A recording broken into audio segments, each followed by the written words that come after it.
Welcome to Recovery TV Live. Today we're going to be discussing this concept of trauma bonding, so don't go anywhere. Hey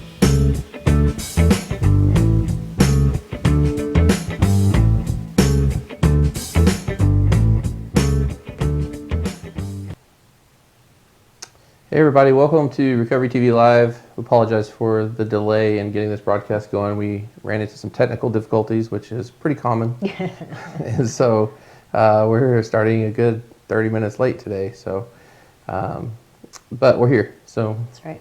And we're going to talk about a concept that we call trauma bonding. But before we get started, I just want to remind everybody that is watching this live that we're watching it on the rebroadcast, that any social media platform that we're on anyways, it's not a we can't protect your confidentiality on it. So if you decide to submit a comment or a question, we do welcome you to do that, but we do want you to understand that we can't keep those private. So if you want to remain anonymous, you can submit a question to the email that you see below, and we'll look through those and do our best to answer those either live on this broadcast or some other broadcast, or maybe one of our regular YouTube episodes that we do.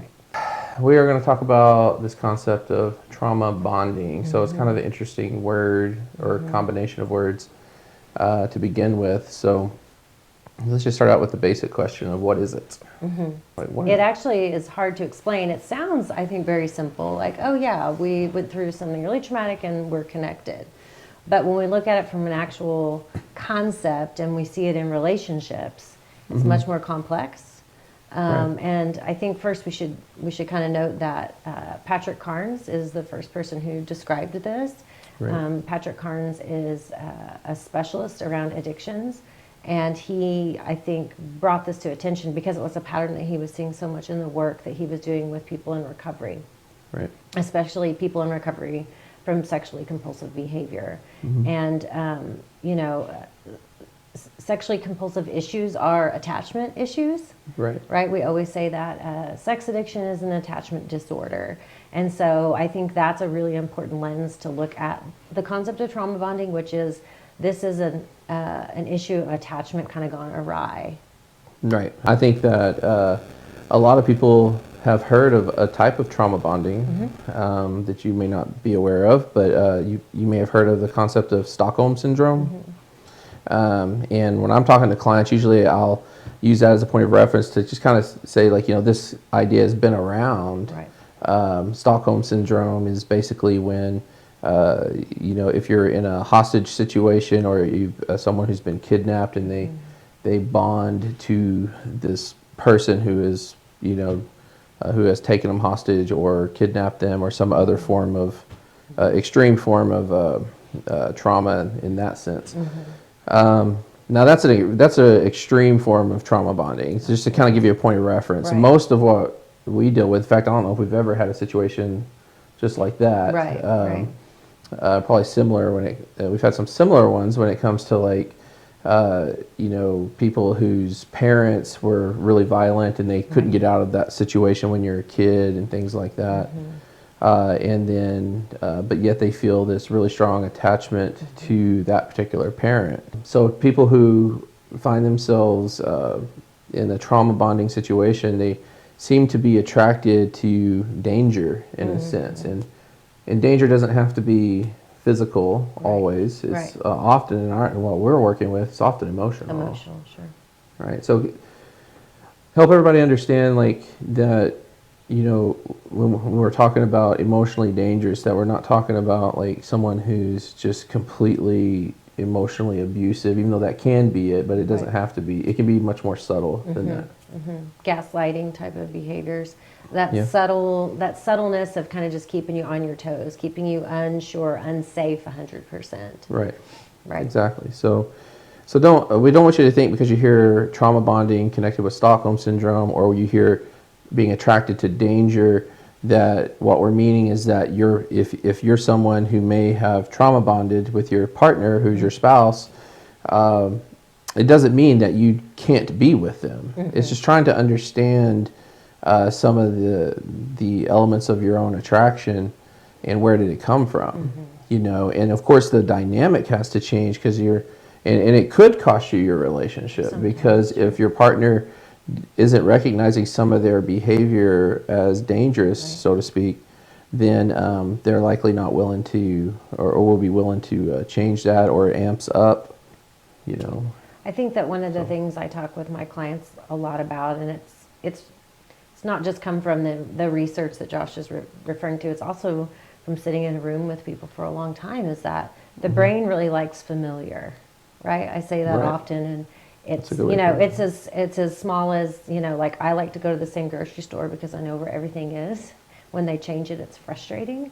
The brain likes familiar, and the brain likes familiar even when it comes to relational patterns, even if those relational patterns are toxic or potentially dangerous. And I think it's really important to understand and almost externalize that concept, because it helps you to understand these patterns come from a place of familiarity and not from a place of anything wrong with you. It's a way to de-shame the experience of trauma bonding, because looking at this through a lens of shame and I should have known better is not going to help you change. Right.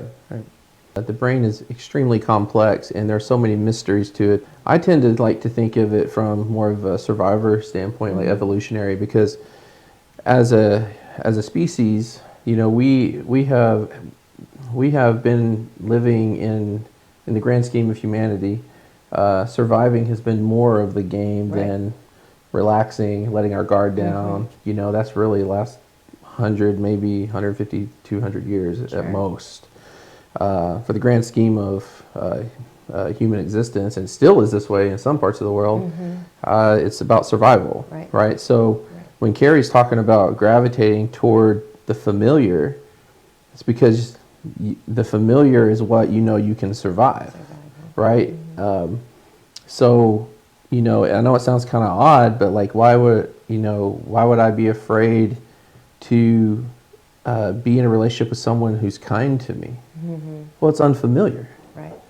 Is it really kindness, or is it some form of manipulation? Someone trying to get you to let your guard down so then they can attack. I mean, you got all this DNA coding from years and years, and plus your own personal trauma experiences that don't trust behaviors like that are new and different, especially if you've gone through something in your own life that's really hard.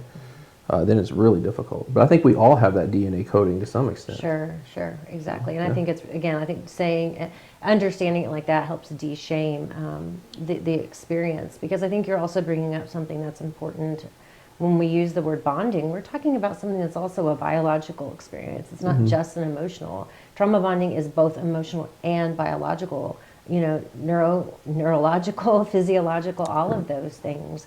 When people begin to move out of a toxic relationship, when they're addressing these trauma bonds, they're going to have physiological and neurological symptoms, just like an infant, when they're removed from familiar caregivers, is going to have a biological response. Absolutely, yeah. So the question that we were talking about right before we started this live broadcast is, how do we treat it? And we're like, how do we treat it? You know, and because it's not a one size fits all. You know, so we obviously do treat it. You know, we see trauma bonding a lot in betrayal trauma situations. So whether it's infidelity, chronic infidelity, or even sex addiction, it's very common in our practice. So we do treat it, but it is kind of unique for each particular person or couple that we're working with. It is. It's like Josh was saying, we do have to target the cognitive experience of it, the physiological responses, the emotional responses, the relational responses, and each of those is going to look very specific for each person and each relationship's story. I guess you could say it that way too. Yeah, I think, you know, like for me, like my approach with it is, I definitely want to dive into history, particularly childhood history. And I know that sounds, you know, kind of cliche. Yeah, like, you know, it's like, tell me, you know, did your mama not hold you enough when you were a kid type thing, you know? But, you know, sometimes that is the case, you know, and but helping people make sense of their story in how they're operating as an adult based on their childhood. Because if you really think about it, we're 36 years old by the time we lived our adult life just as long as we lived in our childhood. For most people, if you think of your childhood as 0 to 18, right? So if you think about that for a second, we're 36 by the time we just hit the mark where I have had just as much time in my adult life as my childhood. So that should put in perspective of how long your childhood is. Right. And you're living under the realm or the domain of these powers that be, and you have what feels like sometimes little to no control. So getting into that history is important to help you understand why you do what you do in your adult life. And then you kind of got to dive into the different, facets of that, the different relationships and the traumas that happened, and trying to understand them so that you can understand the rules that your brain is operating under relationally. Right. Because then we got to start changing the rules. That's right. It's important because, like Josh mentioned earlier, a lot of times our adult relationships reflect or mirror back those childhood experiences. And if they are, if the relationship that you're in our office for is in this place where there's toxicity and gaslighting and covert or overt abuse or betrayal, we need to mirror back to, has that happened before, and what messages did that send? What messages did that send to your young brain and body, that perhaps you're playing out again in this new adult relationship, which is, of your own choice, but didn't come from nowhere. Right, absolutely. Right. So if you're watching this and you think that maybe I have trauma bonded, or and by the way, trauma bonds don't just happen with your significant other. You can trauma bond in friendships too. Absolutely. And, with your children. Absolutely. And so, the first question you really need to ask, is it possible this is happening to me, and what might be some of the signs of it? And I would say probably one of the telltale signs would be to kind of reflect back upon your relational history and ask yourself, does it seem like I tend to gravitate toward people who end up not treating me very well, or at least in the ways I would like to be treated? That would be like the number one thing to kind of look at. And then, and if you see that there's some kind of repetitive cycle there, then it'd probably be worth it at that point to call up a counselor if you don't have one already, someone who specializes in betrayal trauma work. And the reason why I say betrayal trauma with trauma bonding, because not everybody that has trauma bonding has experienced betrayal in the sense of infidelity. But what we do know is that most of the CSATs, which is the certification that we work under when it comes to betrayal trauma, they're trained in this. Right. So it's through the ITAP organization, or you can just go to sexhelp.com if you don't mind typing in the word sex into your browser bar, sexhelp.com, and most of the therapists you find in that directory in your area are trained to do that. But there are also other treatments like EMDR. EMDR is a trauma-based, and I would even say emotionally focused couples therapy. Yes. All those certifications address these, these patterns, right? Around perhaps these attachments gone awry. Yeah, different types of trauma treatment. Right. We're going to have an episode, Recovery TV live episode on EMDR, I think in a couple months to talk about that. There's a lot of different ones that would benefit from that. And I'll make sure in the description of this video, on the YouTube version of this, I'll make sure to put that in the description, the links to that, and then I'll try to remember on the Facebook version to add some in the comments. I'll try to add some links for you guys to click on and check out the different forms of treatment. So that's great. Yeah. That's good. But just remember, like if you feel like this is what you're doing, it's not hopeless. No. Like realizing or the awareness piece is half the battle, and now it's a matter of trying to understand, the origins of it, the functioning of it.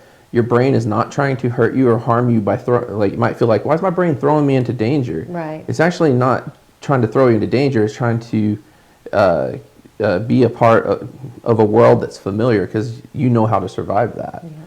So making sure you're being kind to yourself on that doesn't mean you're messed up or anything. It probably means your brain's functioning very well Yeah. in that Kept you sense. safe, it kept you alive. Yeah, that's right. And so, but then the true self, your true self, kind of coming in taking control of your brain and saying, it's time for me to lead, and there's a new rule system we're going to operate under. And that's probably going to be the bulk of your therapy work, because Right. it takes a while to recreate that rule It does. system. I think anytime that you're reorganizing attachment, especially around trauma, it's going to feel worse before it feels better. Yes. Which is that counterintuitive, yucky part of this treatment, right? Is that, but just like removing yourself from something you're familiar with, you could have withdrawal, right? You can feel more depressed, more anxious, Sure. more uncertain, more unstable, and as awful as it sounds, like that's how we know we're on the right track. Right. Yeah. Yeah. Well, we appreciate you watching this, and tune in for our next Recovery TV Live episode, which will be we try to do these on the very first Thursday of every month at 9:30 Central Standard Time. Thanks for being here. Thank you.